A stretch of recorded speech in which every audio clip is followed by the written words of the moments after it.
Happy Wednesday. You're halfway through the week already. Congratulations. It is Mile High Sports Today. That's Nate Lundy. I'm your host, Sean Drotar. Thanks for joining us today. Nate, the Broncos, after their win over the Tampa Bay Buccaneers, finally got one on the board. It was shocking. You and I both had them losing by double digits. Yes. And they come out and surprise. A great defensive performance, a good offensive performance. But we need to talk about the Broncos running game. The Broncos running game right now sits in the lower third of the league, 299 total yards, but that's misleading because the guy leading the way on the ground is your quarterback, Bo Nix, with 107 of those. The next leading rusher, Tyler Bidet, 86 yards, but on only 10 carries. The Broncos had hoped, obviously, for more from Javonte Williams and Julio McLaughlin to a lesser extent as a change of pace, but neither of them have got going. Both of them are averaging only 2.2 yards a carry. That's abysmal. And obviously, with McLaughlin's size is going to be an issue. You're going to have to use him in certain ways. But for Williams, this has been a disaster. His long run on the year is 9 yards, which if I remember correctly, it was his first carry of the year. And ever since then, things have kind of gone downhill. The question now for the Broncos is, what do you do? Sean Payton has talked about the fact he is a 2 running back guy, no matter what. That's the way he runs things. I think that's actually smart. I think that's more in line with the modern NFL, and I will give Payton credit. He was one of those guys that was actually ahead of the curve on the old RBBC running back by committee idea. But can Williams be a part of it anymore? Have you seen enough from him to believe that coming back from that very, very serious knee injury, in which not one knee ligament was torn, but three of the 4 CL injury that you have in your knee, 3 of those 4 were torn. It was not a small injury. It was major. And it does feel like he was rushed back a little bit last season. I think there was the hope that there might be more burst, more juice this year. It hasn't materialized yet. How patient can the Broncos afford to be? Well, I think they can afford to be patient in a couple of ways. First and foremost, let's remember that while we can talk about what the rushing stats are for the Broncos over the course of the entire season, they were also 7th in rushing in week 3 specifically. So we can talk about some of those totals and where they rank in the lower third and all of those kinds of things, but that's influenced right now by what happened within the first 2 weeks. I think what you need to see is what happens this weekend against the Jets, what happens in a week and a half at home against the Raiders. And I think those 2 pieces are going to paint a better idea of exactly where they are from a rushing standpoint as a team.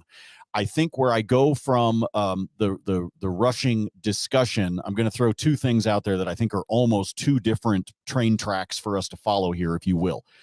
First and foremost, are we sure in the running back by committee that one of those people, Sean, is not Bo Nix? Well, I don't think, put it this way. He can run, folks. Well, yeah. He's not Lamar Jackson. He's not Justin Fields. He's not, I get that, but he can run. Yeah, he can run. And that is part of his game. It was part of his game, especially before he transferred to Oregon. And then, of course, he was still putting up pretty good numbers. Obviously, he can run 5.9 per. The scrambles have been good. The numbers that I like about Bo Nix on his carries is this. I'm throwing out all the stats, even though he has 2 touchdowns and 2 carries of more than 20 yards. But it's this. He has 18 rushes on the year. 11 of them have gone for first downs. Correct. He's doing it in the right time. Is the guy that understands when to run and what the objective is when running. So that's important. So I wanted to be able to point that out when we're talking about what this running game is, because we can talk about a running back by committee, but you could also remove one of those B's and make it RBC. And I don't mean wealth management, although that'd be nice.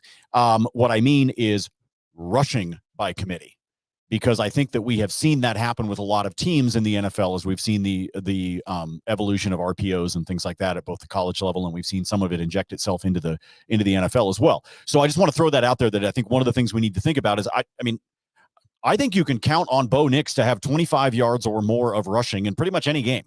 I think it's just going to happen. I think some of it's going to be opportunistic, as you just talked about, when they're looking to pick up the first downs. But I also think he's going to do some things that are designed. I think there will be some designed runs for him, or at least plays that give him that option to pull it down and do it himself. So I want to throw that out there because I think that's part of it. Now let's talk specifically about Javonte Williams, because he has been a popular topic going all the way back to training camp. I think he needs a change of scenery. I'll be honest with you. I think he does. I like Javonte a lot. I like the Javonte that came out of college and was looked at as a RB1 by this team. I don't think that he's that guy right now. And I'm not sure if it's 100% physical. I'm not sure if it's mental or it's a combination of the two. Frequently, when you have players come back off of injury, I don't care who they are, and I don't care how talented they are. When they come back off of injury, it takes a while for them to get warmed up. If the coaching staff can believe that he is actually in a place where he can look like it again, rock and roll.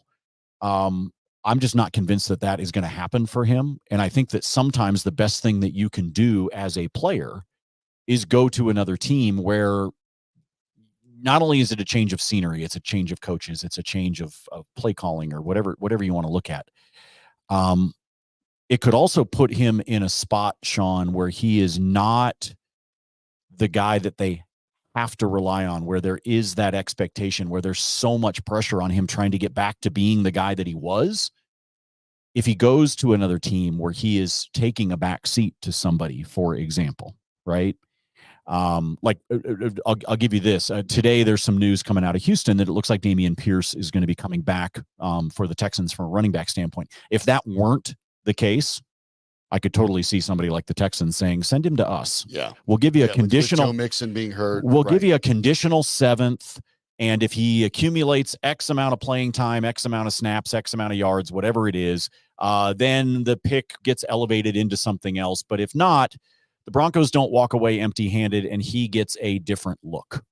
Right? Because right now, I think one of the things that's a problem for him, Sean, is that there's a lot of pressure for him to get back and be that RB1 that everybody expected him to be. There's a lot on his shoulders. There is. And it's not going to be easy to make it back because now you're talking about sort of a clump of guys. Remember, if Audric Estime had not been hurt, we'd be talking about something different as well. I've said it right on this show. I thought by the end of the year, if not sooner, Estime was going to be sort of RB1 because Sean Payton has been gushing about him since the moment he was drafted. Sean Payton loves him. He's mentioned him even as a 3-down back. Payton doesn't really do that with his backs necessarily, but Estime is certainly a guy that's caught his attention. And the concern with a guy like Estime coming out of college, it used to be you run into that with a lot of players. Oh, but he had a lot of carries in college, so he might not have a 10, 12-year career. Teams don't care about that anymore. They don't care. Guys don't even get to second contracts as a running back anymore. Look at Saquon Barkley. Look at Ezekiel Elliott. Yeah. Look, guys that have those kind of numbers that were looking around for jobs. So if Audric Estime has 4 years of prime performance left, Sean Payton will just take that and say, okay, and then after that, I'll go get another one because that's how it works with running backs. But for Williams, some of this is money as well. Okay. Audric Estime is signed through 2027. Blake Watson, and this is the guy we need to talk about. Watson has been on the 53 all year. Watson, however, does not have a carry. But what does that tell you? Very straightforward when you're talking about the economics of it, the way the salary cap works and waivers, is they didn't want to expose Watson, who was extremely good at Memphis and was one of the guys that I think some people were surprised did not get drafted late somewhere. That if Watson were exposed and the Broncos tried to sneak him on the practice squad, they wouldn't get to keep him. And so as a result, he's been on the 53 and he hasn't run the ball one time. But that tells you that Payton thinks rather highly of him in the future as a running back. He's signed through 2026. Jaleel McLaughlin is signed through next season. Right. So you kind of see the future for them to a certain point. None of them make a lot of money. Now you have Tyler Bidet and Javonte Williams. Both of them are free agents after this year. Bidet makes $225,000. Williams makes $2.8 million. And whether you look at it and say, yeah, the Broncos have plenty of money, they have rich ownership, I get it. But I'll move you over to a story in baseball today. For example, Nate, Rowdy Tellez of the Pittsburgh Pirates, yes, was 4 plate appearances away from getting from reaching a 425 plate appearances, which is his contract, and he was going to get $200,000. Big deal for the player. The Pirates this morning DFA'd him. Designated him for assignment. They're going to release him with 4 plate appearances to go. That's purely done because they didn't want to pay $200,000. Now, believe me, the Pittsburgh Pirates owners don't have the same money that the Broncos do. I get that. But they can pay $200,000 to Rowdy Tellez. He's gotten almost over 400 bats for him this year. They could do that. That's a pretty chicken bleep move right there. Yeah, it's a weak look. And I would say if you don't think that agents and other players pay attention to that, bad move by the Pittsburgh Pirates. But Javonte Williams making $2.8 million. If you figure that he's in a clump of Bidet, Estime, McLaughlin, and then Watson by the end of the year, why? He's not going to get a new deal with the Broncos. I think it's pretty safe to say Javonte Williams will not be coming back to the Denver Broncos at the end of this season. Right. So if you're the Broncos ownership, why continue to pay the freight? And that's what I'm trying to say about the idea of just go, do some sort of conditional pick and just, get something for him and send him off somewhere. And let him round out the year knowing that he's not going to be on your 2025 roster anyway. The thing that I find fascinating, and it's Sean, it's why I made the point that I did right out of the gate when we started this discussion, because I do think a lot of this is about Javonte Williams. But I think when I step back and I talk about this rushing game and I talk about what the Broncos can do on the ground, it's why I brought up the fact that, yes, on paper, through 3 weeks, they rank X. But, I mean, folks, they were 14 yards on the ground away from being in the top 5 rushing in week 3, right? With the likes of with the likes of Baltimore, who was number 1, not a big surprise. The Packers, the Lions, the Eagles, and they would have passed the Colts to be sitting at number 5 with an extra 14 yards, 15 yards, right in there, right? They also ran 28 running plays, 28 rush attempts in the game against Tampa. To give you an idea, here are those totals that I just talked about. The Ravens were number 1 on the ground in week 3. They ran the ball 45 times. Hello, Lamar Jackson. The Packers were number 2, almost 100 yards behind the Ravens, by the way. They ran it 37 times. The Lions ran it 43 times. The Eagles, 25. And then the Colts at number 5 ran it 33 times. I told you the Broncos ran it 28. They were behind by 14 yards. They averaged 4.9 a carry.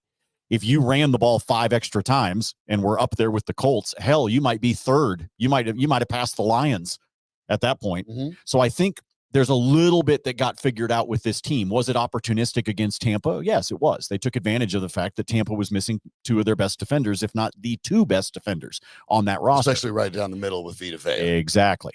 And so they took advantage of that, and that's something that you need to be able to do. You're not going to be able to take advantage of that the same way against the Jets defense per se. You're going to have to get smart. You're going to have to try some different things. But I think that we did see them opportunistically take advantage of something against Tampa that they need to be able to do. But they took advantage of it without Javonte. They gave him 5 carries. Yeah. Yeah. I think you're exactly right, Sean. And I actually believe, going back to the point that you just made a second ago, I think that if Estime were healthy, you might have already seen a move with Javonte. Mm-hmm. And I think you're going to see it with Tyler Bidet because you have to ride the hot hand at this point. And my understanding is, have we established that it is Bidet? It is. It is Bidet. That is his pronunciation of his name. I don't know, man. This kind of strikes me like the Saturday Night Live skit, the Osweepe. Right. I don't know if I wouldn't have just left it at Batty as opposed to Batty, Bidet. Baby, there's going to be a lot of it is Bidet. There's going to be a lot of butt cleaning jokes. Yeah, well, I'm just saying. I feel bad for it. Our friend Brandon Perna, another YouTube denizen as well, pointed out. He's a star. Yeah, and he looked it up a little bit of French. Bidet is French for small horse. Tyler Bidet is 5'8". Nobody knows that though. I mean, I appreciate that Perna did, but now you do. A bidet to most of us is the hose that cleans your butt in fancy hotels. Is that, but the term comes from small horse. It's kind of how the hell did that happen? Yeah. How did we go from small horse to here's a hose in your toilet to clean your butt? Well, you have to think about how that. This is the hard-hitting analysis you get on this program, ladies and gentlemen. Look, well, some of it I will give you some because Nate's point. Let me see Schlereth and Evans talk about this. Huh? Let me give you points you made though. Nick's with 107 yards, 2 touchdowns, the team leader in rushing, and you are correct. And he's not Lamar Jackson, but out of the top 38 rushers in the league, 7 of them are quarterbacks. Nick's is 38. Yeah. That's about 15%. 20 players in this league have 2 touchdowns or more.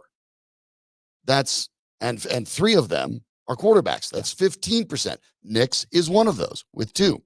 So not only are you seeing with Nick's something that is continuing to trend up in football, that it's getting close to the point where 1 out of every 5 top rushers in the league are quarterbacks, but you actually have one of the better running quarterbacks in the league.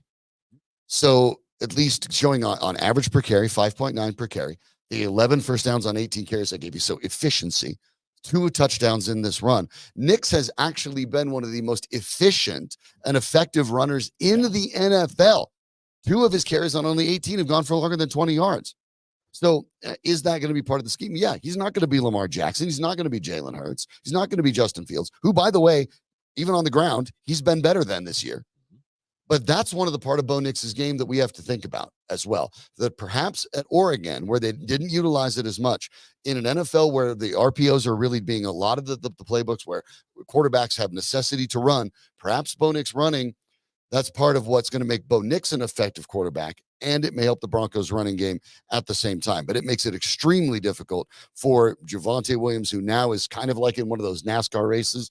He's a lap down and got to cut through 25 other people to get back there. And I just don't necessarily think that it's going to happen by the end of this year. And maybe it is time better for the Broncos and for Javonte Williams to go ahead and find a new home for him. And if you're looking for a new home and you're self-employed, you know how difficult it is to get a new home loan, to refinance your existing loan. It's tricky. There's a lot you have to deal with when you're self-employed. Well, you need to call our friends at SCL Mortgage. This is what they do. They've helped thousands of self-employed people refinance their mortgage or buy a house with just their bank statement loan. No tax returns needed and none of the other complications involved for a lot of self-employed people. SCL understands all those challenges of being self-employed. Find them at myspecialmortgage.com or call 303-790-2222. That's 303-790-2222. SCL has been serving Colorado successfully for 23 years. So if you're self-employed, you're looking to buy a home or refinance your existing home, you need to call them today or visit them at myspecialmortgage.com. NMLS number 1200716.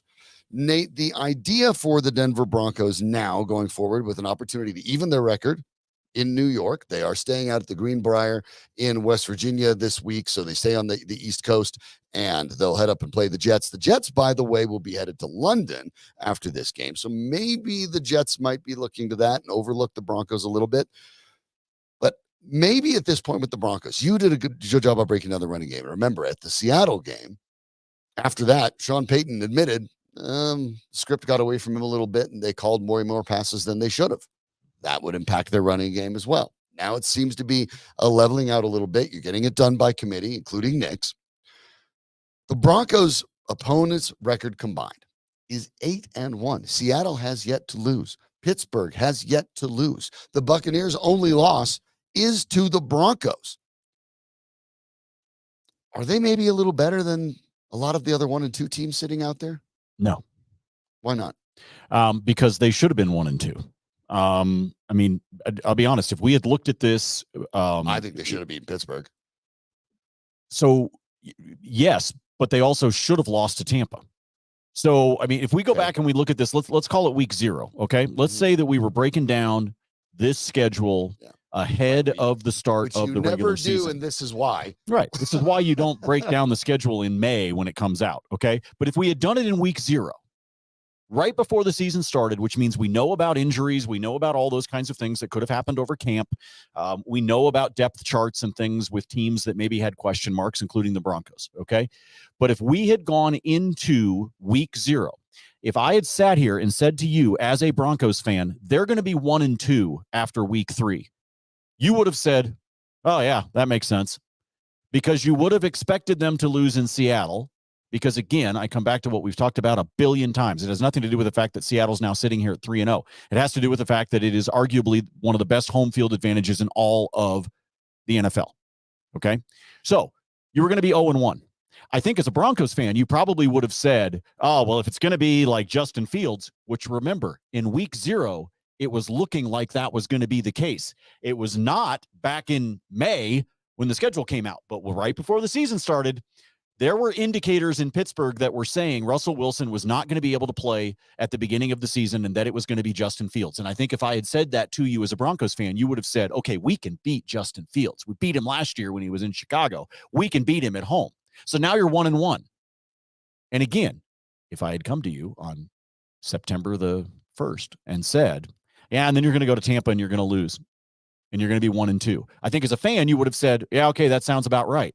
So I think their record is exactly who this team is. I think the only difference is that they won a game that we didn't expect them to, and they lost a game that we didn't expect them to. So can we sit and compare them to other 1 and 2 teams? Sure. But I don't believe they're any better or any worse, frankly, than a lot of other 1 and 2 teams. I'm a big believer I'm a big believer, Sean, in the old adage. The Bill Parcells. You are what your record says you are. Says you are. And that's, but it's like I'll make this crack. I was driving in to the studio this morning, and Ray Charles came on the radio, and I'll quote Ray. What I say. I said they're a 5-win team, right? And they're well on their way to being a 5-win team. And it doesn't necessarily mean that they are a horrific 5-win team. It's that they just need time. Yeah. And there are 5-win teams that are going down, and there are 5-win teams that are going up. And at least the Denver Broncos, after the game last week, look like they may be a 5-win team or 6-win team that's going up. It looks like your quarterback play in Bo Nix, I think, in these 3 weeks. If you would have said on September 1st that he'd look like this in game 3, I think most fans would say, oh, okay. Right. It'd be great to have a touchdown pass, but whatever, they're scoring, they get a win on the road. Hey, we'll take it. That's terrific. So your quarterback, I think, is progressing in the way you hope he'd progress. Mm-hmm. Quite frankly, if you were to look at the performance right now of the top quarterbacks picked, Jaden Daniels is head and shoulders over everybody. And then I think now Bo Nix is probably right behind him. I think he's been better than Caleb Williams.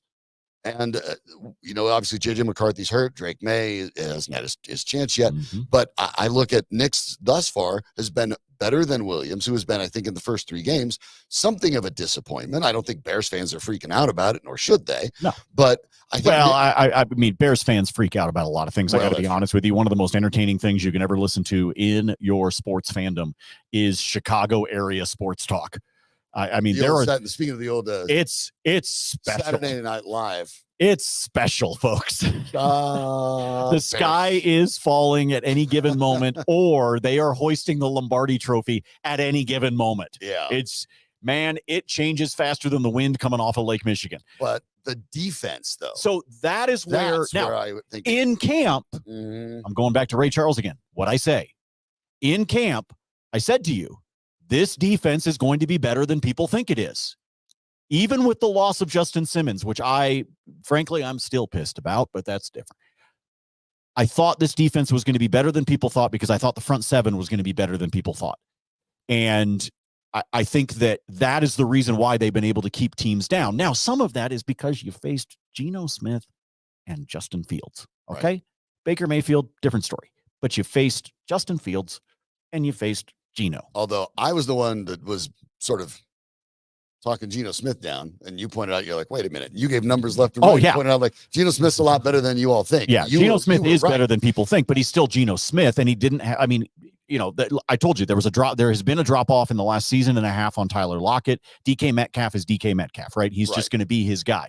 Noah Fant is not an elite tight end. He's a good tight end, but he's not an elite tight end. Tight end than when the Broncos have. Correct. But I think there was just a lot of like, okay, well, what's there on the roster? Geno is I think Geno has actually managed to make those guys better than they really are. Mm-hmm. But we know what Mayfield's done. Mayfield, since he joined the Rams, Since that game, the Christmas Day Rams devastated the Broncos. You go look at his statistics since then. Yes. By virtually any metric, he's been a top 5 quarterback in the league in performances. The Broncos were able to get 13 different. Okay, folks, in case you didn't know about football, you start 11 on the other side of the ball. So 11 players on the side of the ball. The Broncos had 13 players register a quarterback pressure against Mayfield. Mm-hmm. That's more than everybody starts. That means when you're rotating in guys, they're still getting it done. DeAndre Tillman plays his first game for the Broncos and gets a pair of sacks. The Broncos have only allowed 46 points in total in 3 games. Yeah. That's 6th best in the league. It means that even despite the fact they're 1-2, they're one of the few teams that has a positive point differential. And point differential over the last 10 years in the NFL is the most consistent determining stat on whether a team makes the playoffs or not. Mm-hmm. And so there are reasons to believe the Broncos are trending in the right direction. Maybe if they go into New York and they beat the Jets, when we have this discussion next week, we're comparing them to other 2-2 teams, they're going to look a little more favorable. But I think that there are reasons for optimism, but skepticism is warranted. Cool. You did it on the road. That's good. In a tough place to play. Good. against a team that made the playoffs last year and quite frankly is expected to make it this year. Good. Against a good quarterback. Good. Against a receiving core that's probably as deep as anyone they'll face all year long. Good. This was a great defensive performance, and the offense did enough to get things cooking for Bo Nix and the squad. But yeah, I'm in the show me mode. One of the things that Sean Payton said in his first year is that confidence is derived basically from accomplishment. Like, right. It's why he's cocky, because he's won a Super Bowl. Right. Once you've actually done something, then you can be confident about it, right? Observable achievement. Okay, you have one win. Cool. Show me another. Show me you can stack it. Show me you can go back to back and not beat Baker Mayfield, but you can beat Aaron freaking Rodgers. That won't happen. Show me that. And then we can start talking about how good the Broncos are. But that said, we are talking about a team. I think when you and I discussed it, we both believe it's a 5-win team. Yeah. We were looking for reasons that the Broncos were going to be a 5-win team pointing up. 3 games in, it's fair to say they're pointing up. Yeah, it's just a matter of having momentum. I told you, they can be baby steps as long as they're not replaced with giant steps backwards. Right. So it can be slow. Folks, there are 6 other teams in the AFC that are 1-2.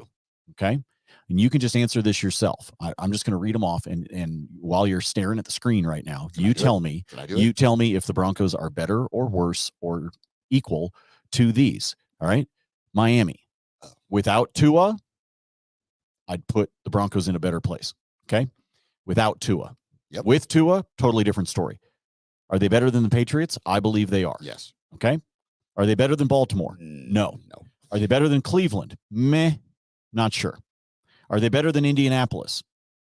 I'll give it an any given Sunday. Okay. I'll answer that one that way. Are they better than the Raiders? Yes. Yes. We'll find out in 10 days. Raiders right? are minus 23 in point differential. So we'll find out here in a handful of days. Those are the teams. Like I'm not worried about, like, I'm not going to talk about Cincinnati right now, because as I said on Twitter on Monday night, Joe Burrow's brain right now is mashed potatoes. Somebody needs to help that kid. Desperately needs to help that kid. Doug Peterson's going to be the first coach fired. Yes, that's Jacksonville's problem, and then Tennessee's problem is summarized in 2 words: Will Levis. So and I actually thought Will was going to have a better season than what he's had, and he has looked bad for Tennessee. Kind of looks like they should have kept Malik Willis, huh? Yeah, Tennessee looks bad, and I actually thought Will Levis was going to take a little bit of a step forward this season, and he hasn't done it. So now, of all those teams that I just talked about, going back to what Sean and I just said about 90 seconds ago, the idea is to take baby steps forward so that you can see progress and you can recognize that this team can get back into where they are legitimately a wild card discussion team. Take the division out of it. Mm-hmm. As long as 15 is in Kansas City, stop talking about winning the division right now. Just get yourself back to the dance. Okay. Just get invited. Be okay with being a 6 seed and not being a 1 seed. Okay.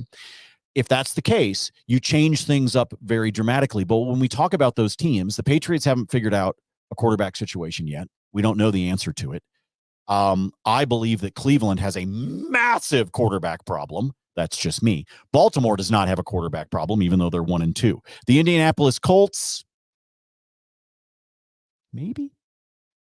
We already said Tennessee's got a quarterback problem. I believe Jacksonville has a coach problem, not a quarterback problem, but that remains to be seen. And I think the Raiders have a big question mark at both coach and quarterback, if I'm being honest. So you put all of that together, just in the AFC. I'm not looking over at the NFC right now. Just in the conference that matters, because that's the one you're trying to make the playoffs. You have positive light. Okay? The light that is coming towards you is not a train. Right. It's actually something positive. Yeah. They will take on the Jets, of course, this week and may be able to even their record at 2-2. Also, no, the Jets they won't. To 2-2. If they can get the win, it will be a tough game for sure. And another game against a defensively minded head coach in Robert Saleh. So we'll talk about that more. There's a lot of that taking place. But I know you and Aniello are going to talk about the Buffs. Right. And I also know that we've got that one packaged and ready for you here in a second. So I already know. folks, that they're going to be talking about the odds and the spread and things like that of this Buffs game in Central Florida this weekend. Watch out for the hurricane, y'all. I've lived through them in Florida. They're not fun. But what that means is you might be thinking about sprinkling some action on CU. You might be thinking about doing that for Thursday night football tomorrow night as we get a little NFC East matchup. You might be looking ahead to college football on the weekend, as I said, or even the NFL on Sunday. Or maybe you're thinking about these guys. Second most money in the books right now is on the Avs to hoist the trophy coming up next summer.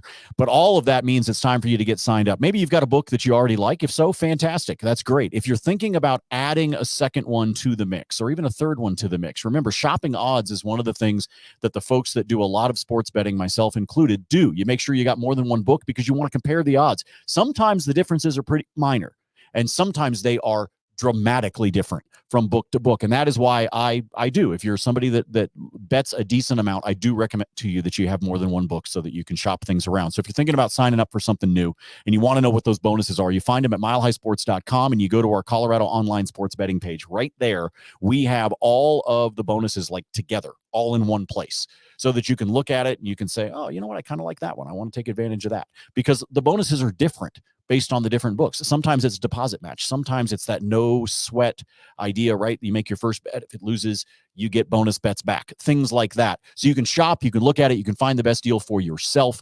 And when you do, and you do it through our site, that is how the books know that we sent you, whether it is here verbally with me talking to you about it or because you clicked on something on the site. So please visit that page if you're thinking about signing up for something here as we get ready for week 5, I suppose, or 4 in college. It's kind of depends. You're getting ready for postseason baseball. I don't know. Maybe you want to place a bet on Charlie Blackmon to get a hit in his final game as a Rocky. Doesn't matter to me what you want to do. Go check it out there at the Colorado online sports betting page at milehighsports.com. But right now, it is time to be able to talk about the Buffs and look ahead to UCF. Sean had a chance to sit down with our guy from the SCO show, Aniello Piro.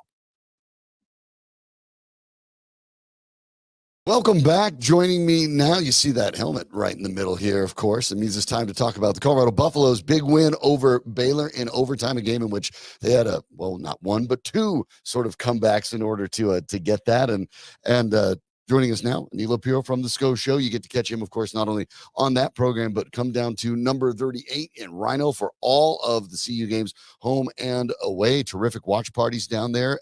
Aniello and his co-host Chase up and down there for the pre and post game SCO Show. And your thoughts, basically, first before we get into it too much. We're going to talk a lot about Travis Hunter, but the Buffs win in this game. Took them a while to get going again, and then they find a way to drag it all the way back. They win the game against Baylor. They win their new Big 12 opener, and it changes the dynamic coming into this game for UCF. Now they are 3-1. They stand an opportunity to make some noise in the Big 12. But your thoughts there before we get into the UCF game, because the Buffs, by the way, keep this in mind, 15-point underdogs right now on the road to Central Florida. Given what you saw against Baylor, given the fact the Buffs have had the 3 wins in the 4 opening games, that game in particular, and what do you think it means going forward? Yeah, I think what we saw from Colorado in that matchup is if you give them an opportunity late, they have the players that are able to, kind of elevate themselves to push them to victory. I mean, Shedeur Sanders is incredible, one of the best players in college football. And then to your point, I know we'll talk about him a lot throughout the course of this segment. The best player. Yeah, the best player in college football, a top 5 player at both wide receiver and cornerback in college football, and Travis Hunter. And at the end of the day, man, I thought Colorado was a bit sloppy, obviously giving up that 1 touchdown on the kick return, which is just, you can't let that happen. Another huge punt return that could have gone. Exactly. The return game was a real problem for the Buffs. Coverage was a major concern. Yeah, so that's definitely something to keep an eye on that you want to see them clean up. But Baylor's a solid team. I know that this was kind of their first kind of gut check game for both squads here with Colorado and Baylor. But at the end of the day, I think Sean Livingston's doing, or is it Sean or Robert Livingston? Robert Livingston. Sorry. Why did I say Sean? Sean Livingston. That's the basketball player, right? Sorry about that. Robert Livingston. I thought Robert, Mr. Livingston, I presume. Yes, Mr. Livingston's done a good job of adjusting as the defense, as the game has progressed. They've been really, really good in the second half. And I think ultimately it's crazy. I was talking about it with my buddy Chase. We've talked about it at the watch parties as well, that the defense actually might be the stronger unit than the offense. Sometimes it feels like, in my opinion. So it was a good win. I'll also say this. I don't think I've ever seen a team with Will Shepherd dropping the first Hail Mary attempt, get a second attempt and then convert it. And it was a little bit of a blessing in disguise because if Will Shepherd catches that ball, they're probably down at the 1 or 2 yard line. Maybe the clock runs out. Yeah, it ends up being pretty remarkable that they end up throwing not one but 2 Hail Marys, and there was an opportunity to discuss that after the game, as you can imagine. And when you hear Javonte Wester, who got the call, got that catch, pulled it in, kind of diving, another terrific catch by Wester, who, I told you over here on these airways, this was one of the players you really had to watch out for. His ability in the return game as a receiver, very, very talented. He'll be headed back to Florida to face UCF, one of the Florida guys. But Shedeur Sanders, Coach Prime, and Javonte Wester had an opportunity to talk about that Hail Mary. Everybody went in the middle of the end zone, and I just trusted God. I just threw it up to God, and God answered the prayer for sure. We caught the one that we needed to catch. Javonte needed it as well. It was a great confidence booster for him, but it was tremendous. I mean, it kind of threw us back to last year a little bit, didn't it? Like that nostalgia, like that's the way stuff was starting out last year. And I'm like, man, I'm already great. You guys, what you trying to do to me, fellas? And it was a tough one. I'm excited that we got, because this press conference could be totally different right now, but I'm excited that we won. Well, it was a Hail Mary. I was one-on-one. I just ran down there. I seen him rolling out, and then I seen the ball coming my way. And as a receiver, your job is to make the quarterback right, whether it's a good ball or a bad ball. And I just made a play on the ball. So it ain't nothing more, nothing less. Receiver is not an issue. You talked about Shepherd, who's been a good receiver as well. Wester, you still have Jimmy Horn Jr. Yep. And of course, Travis Hunter, receiver is not a problem. That's how Shedeur Sanders walks with 341 yards. The concern there, again, we talked about the return game problematic, at least the return coverage game. The 8 sacks of Sanders. Now, some of this is on the line. Some of this is on Shedeur. And I do wonder if for the remainder of this season, certainly Shedeur Sanders last as the Buffs quarterback, if it's really fixable, because I think this is just who Shedeur Sanders is. He's going to wait till the last second going for big plays, and he's going to take hits. But there's a little bit of both going on at once, because as good as things looked against Colorado State, the protection looked against Baylor, a Big 12 team, very, very different. They were still able to get a lot of pressure. And I think it's one of the reasons that UCF is favored so heavily on Saturday. Yeah, no, I think it's a good point. And, we know that UCF's running attack is potent, one of, if not the best in the country as well. And, it's going to be interesting to see, because if Shedeur Sanders has time in the pocket, I mean, he can hit pretty much any receiver. And someone's going to get open. Exactly. Too many receivers. And even, his ability to improv is fantastic as well. So, I have faith in Shedeur Sanders. The problem is, I think about the Nebraska game. If things play out like they did against Nebraska, where he has literally absolutely no time, I don't care if you're Lamar Jackson, I don't care if you're prime Robert Griffin III, insert mobile quarterback here, you're not going to be able to, put forth anything on a consistent basis that is successful for this team. So the way that I look at it, Sean, is you need to figure out a way to try to keep him upright, and you also need to try to figure out a way to neutralize UCF's rushing attack and force them to get uncomfortable by throwing the ball as well. Yeah, and that's obviously where Hunter comes in. Hunter, 7 catches, 130 yards in that game offensively, 472 yards on the year. That's 6th in the entire NCAA. Yep. And when you think about all the receiving targets they have, keep in mind on that Hail Mary, by the way, when you looked at the way the Hail Mary was aligned, you had Shepherd, Horn, and Wester on the left. You had Hunter by himself on the right. Hunter still drew 2 guys. Exactly. And so that's where you realize the Hail Mary was probably never going to Hunter, but the threat of Hunter is enough to draw from somebody else. And that's where the Hunter's value comes into effect in a way that you don't end up on the score sheet. 3 tackles, forced the game-ending fumble on top of that. So not only is he their best receiver, their best offensive player, he also ends up being their clutch defensive player, forcing the fumble that goes in and then out of the end zone that ended the game for the Buffs and got them the win. He had a chance to talk about it after the game. Shedeur told me to go out there and get the ball once he scored. So I told him, I got you. And I kept my word. I mean, I knew I had to tackle. You could see me putting in my mouthpiece late on the play. So I was already ready. I knew they was coming at me. They don't think I could tackle, so I had to show them. That was the kind of play that Wade Phillips would love. See ball, get ball. Just go get it. Obviously, we know about his ability as a corner, wide receiver. It's remarkable. We gave you the numbers there. The question, I think, for pro scouts is, which is he better at? And the point is, maybe we don't know. Maybe you don't even worry about it at this point. But I do know this. He is now at DraftKings as the 8th best odds to win the Heisman. That seems wildly unfair, except the Heisman, as we know, is just a quarterback trophy. As a matter of fact, in the top 30 players available in the Heisman at the odds on DraftKings, only 3 are not quarterbacks. But Travis Hunter is doing things that quarterbacks don't do. It will be an absolute travesty if he keeps this up. He needs to keep it up. And unfortunately, the Buffs need to be relevant. If the Buffs can't at least make a bowl game, I agree to a certain extent. There's only been MVP one thing. Heisman Trophy winner in the history of the award that has not been on a team with a winning record. Right. And that was decades upon decades It's ago. not going to happen. You're My gonna have to my be in a only bowl. counter to this is, and I said it on the SCO show this morning, they're on prime time every single week. People are watching Travis Hunter and watching Shedeur Sanders more than they're watching Bama and Georgia right now, Or Cam more than they're Ward. watching Ohio State. Yep. And so at the end of the day, here's where I kind of like to roll my sleeves up and think about this Heisman Trophy award. Yes, it has historically been a quarterback-driven award, but in this new era of college football with NIL, where influence and name, image, and likeness can play such a role in how things play out and the perception of the sport. And at the end of the day, the Heisman Trophy should be for the best player in college football. How could you legitimately make a case against Travis Hunter if he keeps this up and continues to be a top 5 cornerback and a top 5 wide receiver at those respective positions? He's the best player in college football. If he's healthy, I'm telling you, man, it's a travesty if he doesn't get the award. Yeah, I think there is a real chance if he continues to play the entire season. He is healthy, performs the way he does. Also, keep in mind, I know it's not part of the parameters of voting for the Heisman, but you talk about influence and all the name recognition, all the things that matter for it. Last semester, Travis Hunter was a 4.0 student. Yep. He's first team All-American, All-Academic. Yep. That has not happened for the Buffaloes in a really, really long time. So you're talking about a guy that is a top-notch student who is the best player in the sport. It's remarkable. And this is going to be his last year in Boulder. And so I think for a lot of fans, it's really sort of important to take a moment and realize that no matter how this ends for the Buffs, with a bowl game or not, you are getting an opportunity to watch greatness. I am, full disclosure, I actually work a little bit with the Colorado Athletic Department. I'm on the mic in the press box as the press box announcer. And the person on my left, the spotter on my left, has been doing this for 42 seasons.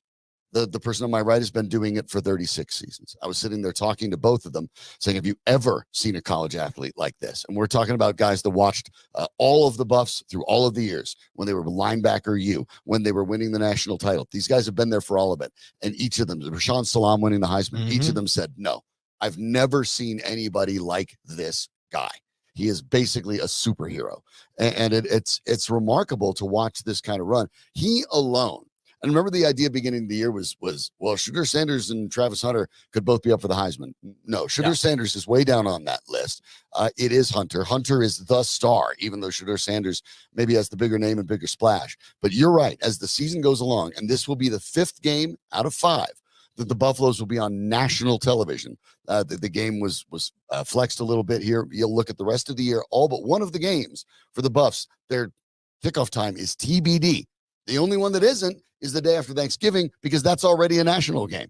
The whole country wants to watch the Buffaloes. Poor Paul Feinbaum over at ESPN, who at a certain week is like, everybody's got to go. This is a joke. It's a circus. It doesn't work. To now, Colorado's the best thing on football, the best thing in television. We have to watch it. They're going to win the Big 12. You have them winning people over in part because of the way they're playing, but mostly, I think, because of vibes. They're fun. The Buffs are fun. You want to watch college sports for entertainment. Find me a more entertaining team, because they could look lights out or they could look disastrous, and it can happen from quarter to quarter. I've said it time and time again. I mean, this is what it's like being a Yankee fan or a Cowboy fan, where it's just like you kind of want to see what's going to happen. Your team matters. No matter what they're doing, it matters. Exactly. Just because it's them. The numbers are there to support it. I mean, you talk about the primetime notion of it. I mean, I say this every time I do a hit with you or whenever I talk Buffs in general. I was in the building when the Nuggets won their first title in franchise history. If that's here on the excitement scale, Nebraska game last year is all the way up here. I can't even explain to you what is happening up in Boulder. And when they travel on the road, I think it was Shedeur who said it best. They know that they're everybody's Super Bowl. And at the end of the day, I think all that attention, love them or hate them, is what's going to help move the needle in college football right now. Well, let's take a quick pick forward. 15 points for a favor to the UCF Golden Knights. To my mind, that's a little silly. 15 points is crazy. Me too. I completely agree. I'd take the points. Yeah. Call me a homer. I don't care. But I think that this offense, when they get going, they can put up points in the blink of an eye. Yeah. And I think if UCF's a running team. Exactly. You're probably not going to get off to a 3-touchdown lead when you're a running team. Doesn't mean you don't win a lot. And UCF has played very, very well. But 15 points is a little ridiculous. 2 touchdowns. Getting through that key number of 14. So I would definitely hashtag take the points. Yeah, I would too. Want to remind you, by the way, the bus will kick it off with UCF unbeaten 1:30 on Fox this Saturday. But I do want to remind you, while Aniello's here, because you hear me talk about the DAC a lot, the perfect place to work, play, exercise, and socialize. They've been in the heart of Denver for more than 100 years. They're really part of this heart of this city. And it's because they're member-owned, top-notch facilities, a full fitness center, but there's also a licensed child care center. There's spa, massage, Pilates, golf simulators, more, but it's that community part of it. The club is about you and you're a member. There's co-working, dining, year-round social events, fun for the entire family. The DAC is truly a club for your whole life. Aniello, I know you love it. You end up talking about it when you come in, and the time you spend there. I think you were going to even head there today. Yeah, man. I'm usually there like 4 or 5 times a week. It's like a lifestyle club as much as it is an athletic club. I mean, I can go there and work. They've got the little coffee bar set up, so I do that, get my laptop, chop some clips, work out, hit the steam room, hit the sauna. They got a basketball court. They got a bowling alley. They've got a cold plunge. I mean, it's a club for your whole life. And I know that Doug Ottewell's been talking about them for a long, long time. But ever since I've been going to the Denver Athletic Club, I don't want to stop. And if any of you are out there looking to make some lifestyle changes or enhance your lifestyle, I cannot recommend it enough. The Denver Athletic Club is the place to be. So join the DAC today. Visit denverathletic.club.cc for all the details. Thanks to Aniello Piro for joining us. Check him out on the SCO Show. And remember, every Buffs game, home and road, number 38 down in Rhino. Check them out on the website, nmbr38.com, for more, all sorts of stuff going down there besides the games as well. Terrific place to watch the game, all Colorado flavored, great food, great Colorado beverages and spirits. Don't miss it, including this Saturday. We'll be down there, of course, with the SCO Show and Mile High Sports. Yeah, it's against UCF. It's going to be great, man. No days off here, man. And, the weekends are packed. We've got the Broncos going on as well on the Mile High Sports YouTube channel. And there's just a ton of great stuff going on. But, yes, come on down to number 38 in Rhino for the Buffs watch party. Can't believe this is already going to be our 5th of the year. I literally could not do the post-game show on the stage last week because of how loud it was in that place. Yeah. I had to go find a place that was somewhat quiet so I could do the post-game show. But we're going to have giveaways, as Sean said, pre and post shows. We've got great food specials, great drink specials. Be sure to come on down to number 38. Absolutely. We're going to talk a little bit about one of the Rockies' all-time best, hanging it up the last few days to go watch Charlie Blackmon. Nate and I will talk about it next on Mile High Sports. Leading off and playing center field from the Colorado Rockies, Charlie Blackmon. It's Charlie Blackmon! Yay! He's here! Charlie Blackmon! Yay! Charlie Blackmon! Hey, Charlie Blackmon. You have to understand, there are in the world of like social media and YouTube and all of the things over the last like 15 years or so, that might be my favorite clip. It's mine. It is without question my favorite locally related clip. Like all the popularity of stuff that happens on YouTube and things that blow up and get 500 million views and things like that. That kid. Yeah. It's Charlie Blackmon. The excitement is just amazing. I love it. I think I think this goes without saying. I think that Rockies fans understand this when we talk about Charlie Blackmon and his decision to retire. I think the thing that gets me, Sean, about Charlie is he could have been a prick if he wanted to. He could have just demanded, "Get me out of here." Right. He could have. He could have said, I don't want to sit here and be on a losing team anymore. Many people have. Many Rockies have done it. Many people have. And frankly, Arenado's done it. Trevor Story's done it. Rightfully so, right? And he didn't. And I mean, hell, I would have done it. I'm not going to lie. I thought the Rockies, quite I frankly, would have done it if I were him. a couple years ago and given him a chance to Me too. to win a ring. That does not happen. Blackmon announces his retirement. He'll retire at the end of this season, which is at the end of this week. 14 Major League Baseball seasons, all with the Rockies. The only player that's played more games in a Rocky uniform, of course, is Hall of Famer Todd Helton, 4-time All-Star, won the batting title in 2017, 3-time cover man, Mile High Sports cover athlete here on the magazines for us as well. And I don't mean this as a criticism of Charlie Blackmon, who I think the best way to describe Blackmon for a lot of reasons, and it's obviously it's meant as a compliment for Adley. He was a gamer. You needed a steal. He could steal you a base. You were trying to get a double. He'd work on that. You needed him to just get the ball in play. He would do that. You know, you didn't play center field. You need to play right field. He would do that. Blackmon for a long part of his career was just kind of what the Rockies needed, and very rarely was he, quite frankly, their best player. Mm-hmm. But an important piece of certain puzzles. You look at the overall numbers, 12th in Rockies history in batting average, 293 career batting average, which is really impressive. 226 homers, 6th. RBIs, he's 4th. Steals, 2nd only to Eric Young. Number 1 in triples. And triples, right? Exactly. So, I mean, that's the advantage of playing at Coors Field, as long as you haven't, certainly faster than Todd Helton was. So in Blackmon's case, you know, I wonder a little bit, and I mean this as a celebration of Charlie Blackmon. The biggest problem that Rockies ownership has is that it is insular, and it is afraid to make moves because it believes its fans have its favorites, and we're never going to move away from those things, or we're never going to change those things.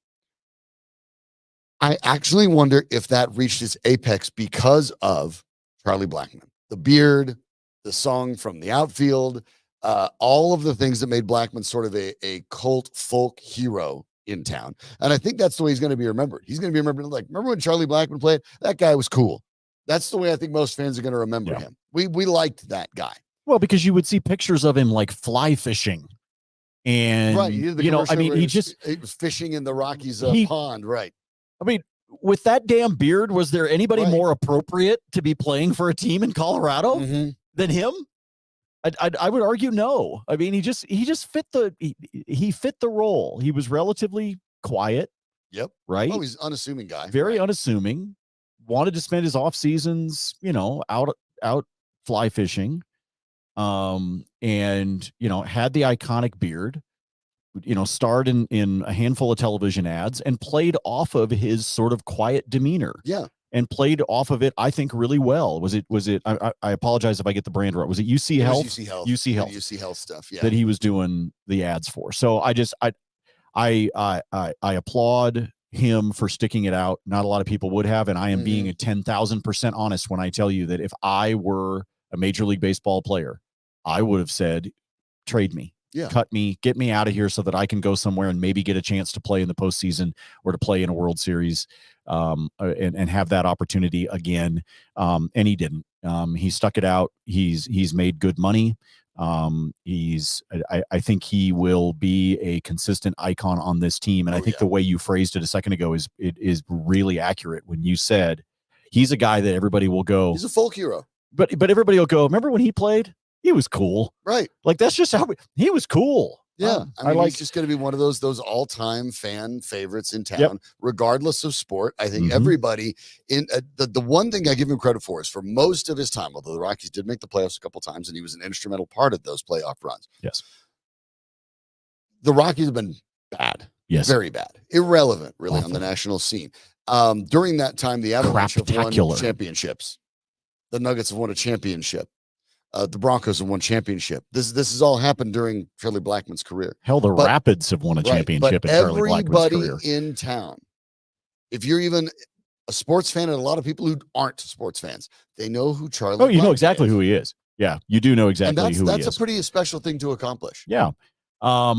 Sean, there's somebody else that was rapidly becoming a fan favorite. And we just got some breaking news here for us as well, unfortunately. We just got some breaking news here that the Broncos have confirmed in the first quarter on Sunday, Alex Singleton tore his ACL. He went on to play all 57 defensive snaps in that game anyway. But the Broncos and Sean Payton have confirmed Alex Singleton, inside linebacker, has torn his ACL and is out for the rest of the season. That is that's a major. That is a brutal blow. Loss. Especially if you think about what you and I were just talking about a minute ago, that it's this defense that we said was going to be better than people thought, and they performed extremely well, especially against Baker Mayfield this past weekend. and got to him. And part of that is a guy like Alex Singleton, and leading the team in tackles and making sure that he is there and a part of the plays. This is just brutal news, especially, as I said, for somebody that was quickly becoming a fan favorite, extremely well liked, fun to talk to. He was the cover athlete for us on our golf issue this year of Mile High Sports. And we really enjoyed the interaction with him. We had a chance to talk to him both on the mic and off the mic at Radio Row in Vegas. Just a good dude. A lot of his spare time working with Special Olympics, obviously, and does a big part of that. We talked about him. It's painful on the field, and it's painful off the field. It is. For the Broncos, they're going to have to look at some things. They signed Quan Alexander. That makes some sense. Obviously, Cody Barton has been playing a lot as well, one of the offseason acquisitions for the Broncos.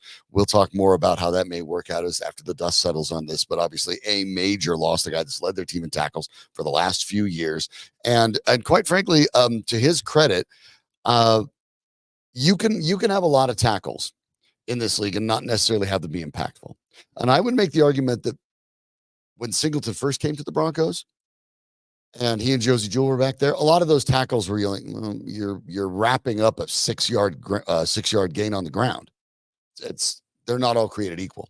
I think over the last couple of years and in the beginning of this year, Singleton was becoming much more forceful, much more impactful, much more aggressive, playing the best football of his career. It's a big loss for the Broncos. He's the guy in the middle. They're going to be hard pressed to replace him. There is depth, as we talked about. 13 guys got pressures on the quarterback. Yeah. There is depth in the front seven for the Denver Broncos. Remember, in that game, Baron Browning did not play on Sunday. Correct. He originally with the Broncos had been on the inside. We can talk more about that tomorrow. That's in the longer term. What I would do if I were the Broncos, but I assume that Cody Barton will get the first crack at it, and then Alexander when they get him up to speed. So a big hit for the Broncos and a major, major loss because the defense is the strength of this football team. I know. If it hadn't been breaking news, we could have had his cover up here with with the ones we had. It's literally right over here. You can't see it, but it's over here in a giant poster form. But that's a big loss for the Broncos. Yeah, it sure is. We'll talk more about it. We'll get more time to talk about it on tomorrow's show. 5 more chances to see Charlie Blackmon. The Rockies do finish their season at home. So tonight and tomorrow against the Cardinals, and then the weekend series against the Dodgers. Maybe go see Charlie Blackmon, go see Shohei, because the Padres winning on a triple play last night. That was amazing. To clinch the playoffs. That's the first time that's ever happened. Are still within shouting distance of the Dodgers. The Dodgers have to play this out. Well, going into yesterday, you could actually grab, I think it was plus 650 for the Padres to actually leapfrog them and win the division. That's going to be hard, but these games against the Rockies this weekend, at least one of them is actually going to really matter for the Dodgers. The last thing I want to throw out there with regards to Charlie before we put a bow on today's show, I don't think it comes as any surprise to any of us, but I would like to provide a little hat tip to Nolan Arenado, who was there in the room, in the crowd when Charlie was doing his press conference yesterday. Obviously, with the Cardinals in town, that makes sense. And I would have expected nothing less, to be honest with you, from Nolan. But the fact that Nolan made sure that he was there in the room for his friend and his former teammate during that press conference yesterday afternoon. Nolan's one of my favorite players that I've ever had a chance to watch or cover in person for a team that I was actually supposed to be covering and supposed to be talking about. Nolan is hands down one of my favorite players that I've ever covered in any sport. And I just, like I said, I'm not surprised that he did, but I thought it was really freaking cool that he was there at the presser yesterday afternoon. Yeah, that's obviously a really. You haven't seen the picture. He's just kind of standing there. He's leaning against the wall. Yeah. Right. I mean, it wasn't about him. He's in the back of the room. He's like, he's not trying to garner any attention. And there's a photo out there of him standing there in the back of the room during Charlie's presser that I just thought was really cool. That is really nice. And obviously I think you'll see a lot more of that coming out in the next couple of days because Blackmon's made a lot of friends, and justifiably so. There's a lot of room in the world for players who play their entire time with one team. That's impressive. And maybe they're not going to the Hall of Fame, and Charlie Blackmon is not. But he is an all-time great Rocky. He's always going to be remembered as an all-time favorite Rocky. As you pointed out, he's made a lot of money. That's not a bad place to be. So congratulations to Charlie Blackmon on his retirement. And if you get a chance to scoot out there to Coors Field, we get it. The Rockies aren't a lot of fun to watch, but you want to give You want to give Number Charlie 19, one more last round of applause. one last standing O there It in the would, batter's It's box. deserved. So best to him. And we'll talk more about the Broncos, obviously, tomorrow. Thanks to Aniello Piro from the SCO Show, breaking down the Buffs and Travis Hunter with us. If you missed any part of the program, if you're on YouTube, you just grab that little thing and zip it back and catch whatever you want. But you can click subscribe, get the rest of it every single day. We appreciate you catching it whenever you do. We'll be back tomorrow. Danny Bailey's the man in the booth that makes everything work. It's not really a booth. He's got a whole studio and everything, but I don't really know the term there for that. So, we say booth. It's He's the guy that presses buttons. Yeah, makes this work because we have these knobs. And we got to stop talking because today you got to make sure you're out on time or Danny will rearrange That has been a thing. face. Yeah, I don't want to mess with it. So Peace out, y'all. He's Peace Nate out. Lundy. I'm Sean Drotar. This is Mile High Sports. Leading off and playing center field from the Colorado Rockies, Charlie Blackmon.